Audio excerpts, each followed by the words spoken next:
तो नमस्कार दोस्तों, मैं हूं सचिन हिंदुस्तानी आप सभी के साथ टीवी 24 आवर से। आज हम आए हैं ग्राम पंचायत बल्ली में और यहां पे वीरेंद्र सिंह नेगी जी के साथ जो कि प्रधान है, उनसे बात करेंगे कि क्या समस्या है वर्तमान में, उनसे जानने की कोशिश करते हैं। सर, सबसे पहले आपको बहुत बहुत स्वागत है टीवी। धन्यवाद। आप भी हमारे ग्राम सभा में पहुँचे हैं। ग्राम प्रधान के नाते मैं भी आपका हार्दिक धन्यवाद करता हूँ, हार्दिक स्वागत करता हूँ। वर्तमान समय में सर जिस प्रकार से अभी आपदा आई है पूरे ना सिर्फ कोरोना में बल्कि पूरे उत्तराखंड में समस्या, अब इस टाइम पे आपदा का समय रहा, पिछले बीते कुछ 15-20 दिन से लगातार परेशानी रही, तो इस बीच आपके क्षेत्र में क्या क्या समस्या हुई, कितने लोग आपदा से प्रभावित हुए और क्या क्या मूलभूत सुविधाओं से वंचित रहे, इस पर क्या कहेंगे? सर, आप बताएं तो कई चीज़ें ऐसी हुई मेरे ग्राम पंचायत में। कई चीज़ें हमारा जो ये ग्राम पंचायत बल्ली में वर्तमान में मटियाल तोक है, जिसमें कि 5 से 6 परिवार लगभग जो बेघर हो गए हैं, उनको गौशाला या टेंटों में व्यवस्था की गई है। इसमें मैं अपने माननीय विधायक श्री रेणु बिष्ट जी का आभार प्रकट करता हूँ। और जो बिजली की समस्या थी वो भी अभी फ़िलहाल टेम्परेरी व्यवस्था में अस्थायी रूप से उनके घरों पे, उनकी गौशालाओं में टेंटों में लग चुकी हैं। और जगह जगह जो रास्ते थे वो क्षतिग्रस्त हो चुके हैं, चलना भी मतलब उसमें आसान नहीं है। और अपने स्तर से मैंने विभाग को सारी अपने गांव की प्रॉब्लम्स वो अवगत करवा दी हैं। दूसरा, हमारी जो मूलभूत परेशानी आती है वो है पानी से लेकर जी, ठीक है। 8 मई 2023 से सर कई बार मैं विभाग को लिख चुका हूँ, जिसमें कि मेरे द्वारा माननीय प्रधानमंत्री जी, माननीय विधायक साहब और ये शासन प्रशासन के आपकी जल संस्थान एक्शन कोटद्वार अध्यक्ष बिंता पौड़ी, आपका जल संस्थान निदेशक देहरादून नेहरू कॉलोनी को लिख चुका हूँ। लेकिन अभी तक हमारी जो पानी की समस्या है वो यथावत बनी हुई है। आज 2 सितंबर 23 है, अभी तक पानी की स्थिति ज्यों की त्यों बनी हुई है। और हमारा पानी भी नहीं आया क्षेत्र में, और उसके बाद भी विभाग द्वारा बिल दे दिए गए हैं। मतलब पानी, मतलब आपको बता दें कि भी पानी तो आ नहीं रहा है, लेकिन उसके बाद भी पानी के बिल लगातार आ रहे हैं। बिल आ रहे हैं, उसमें बिल आ रहे हैं, जो कि जल संस्थान कोटद्वार हमारा जल संस्थान का कार्यालय है, वो हमको प्रोवाइड करवाता है और बिल उसने भेज दिए, जबकि उनको पूरा पता है कि क्षेत्र में पानी उपलब्ध नहीं है। चैनल के माध्यम से अवगत करवा दूं कि हमारे ग्राम पंचायत बल्ली, विकासखंड दुगड्डा, तहसील कोटद्वार में अभी तक जल जीवन मिशन के अंतर्गत भारत सरकार का जो ये उपक्रम है, उसके अंतर्गत अभी तक कोई भी कार्य नहीं हुआ है। कार्य की प्रतिशतता 0 है, ना फर्स्ट फेज़ का हुआ है ना सेकंड फेज़ का हुआ है, ठीक है।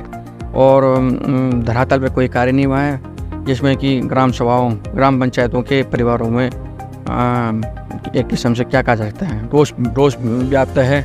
अगल बगल के गाँव में आपके कनेक्शन लग चुके हैं। और एक मात्र न्याय पंचायत उत्तरछा में मेरा ही गाँव जो छूटा हुआ है, जो इसमें भी किसी भी प्रकार का फर्स्ट फेज़ या सेकंड फेज़ कोई कार्य नहीं हुआ। कार्य की प्रतिष्ठा 0 है। मतलब ग्राम पंचायत बल्ली के लोग कहीं ना कहीं वर्तमान में पानी से भी वंचित है, जो कि जीवन जीने के लिए मूलभूत आधारभूत हाँ, वो स्रोतों पे आधार हैं, जो यहाँ पे स्रोत जो स्थानीय स्रोत है उन पे आधारित हैं, आधार हैं उन पानी के उसमें, और अपने स्रोतों से पानी ला रहे हैं। कितनी दूर होते हैं लोगों के घरों से स्रोत सर? आप समझ लिए लगभग किसी का घर 700 मीटर पे बना हुआ है, किसी का घर स्रोत से 800 मीटर बना हुआ है, किसी का घर 500 मीटर बना हुआ है।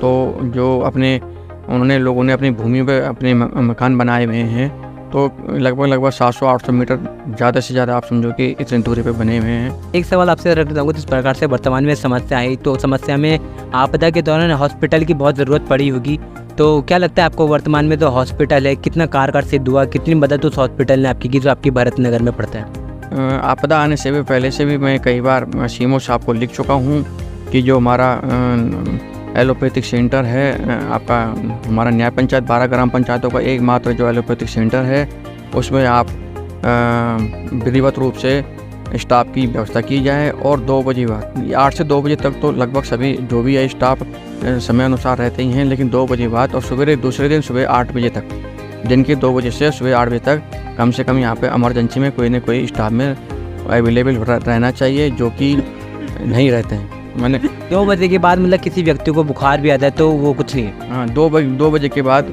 मैंने माननीय विधायक साहब से भी मैंने रिक्वेस्ट करी है, सीएमओ साहब को मैंने पत्र लिखा हुआ है।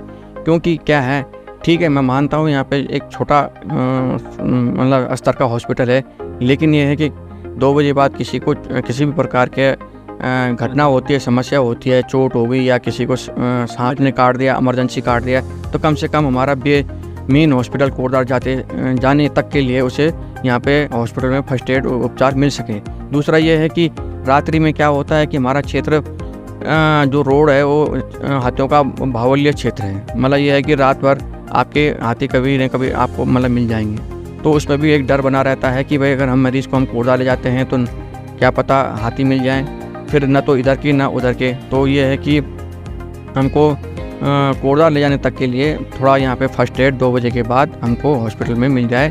तो मैंने माननीय विधायक साहब से भी निवेदन किया है, वो भी मेरे इस पे निवेदन पे अग्रसारित हैं, कर रहे हैं उस पर भी, लेकिन अभी पूर्ण रूप से व्यवस्था हॉस्पिटल की तरफ से नहीं हो पाई है। जी, एक सवाल और रखना, जब आपने यहाँ पे हाथी का सवाल रखा, जैसे यमकिशोर विधानसभा की बात की जाए तो लगातार यहाँ पे जानवरों की समस्या देखने को मिलती है कि जानवर जो है हमला कर देते हैं, यहाँ पे जंगली जानवर लगातार परेशान करते हैं, जो स्थानीय लोग हैं उन्हें परेशानी होती है। तो क्या बल्ली में भी कोई ऐसी समस्या है जिसमें जो जंगली जानवरों की समस्या हो, जो आम लोग हैं उन पर हमला करते हैं और परेशानी पैदा करते हैं? नहीं सर, ऐसा तो कुछ नहीं है, लेकिन जो हमारे जो पशुपालक हैं जिनकी व्यवसाय पशुओं से जुड़ा हुआ है, उनके बकरियों पे या उनके पशुओं पे तो हमला होता ही होता है। लेकिन अब आपका एक अदृश्य जानवर हमारे क्षेत्र में आता है जो कि अब माह नवंबर दिसंबर से आ जाएगा। वो जो पुराने गौशालाएँ होती हैं जिसमें पत्थर लगे होते हैं, उनका पत्थर निकाल करके और अंदर गाय को या जो भी जानवर है उसको बुरी तरह क्षतिग्रस्त और बिल्कुल ख़त्म करके मतलब चला जाता है, जो कि अभी तक बिल्कुल अदृश्य रूप से उसको माना जाता है। उसके बाद भी उसके संबंध में मैंने शासन प्रशासन से कई बार रिक्वेस्ट करी है कि भाई आप अपने स्तर से उस पर उचित कार्रवाई करें। तो आज हमारे साथ जुड़े थे वर्तमान में जो यहाँ पे ग्राम पंचायत बल्ली के प्रधान है वीरेंद्र सिंह नेगी जी। तो उन्होंने अपनी समस्याएं बताई और बताया कि किस प्रकार से वर्तमान में जो पंचायत है यहाँ पे बल्ली की, उसमें क्या क्या समस्याएं हैं।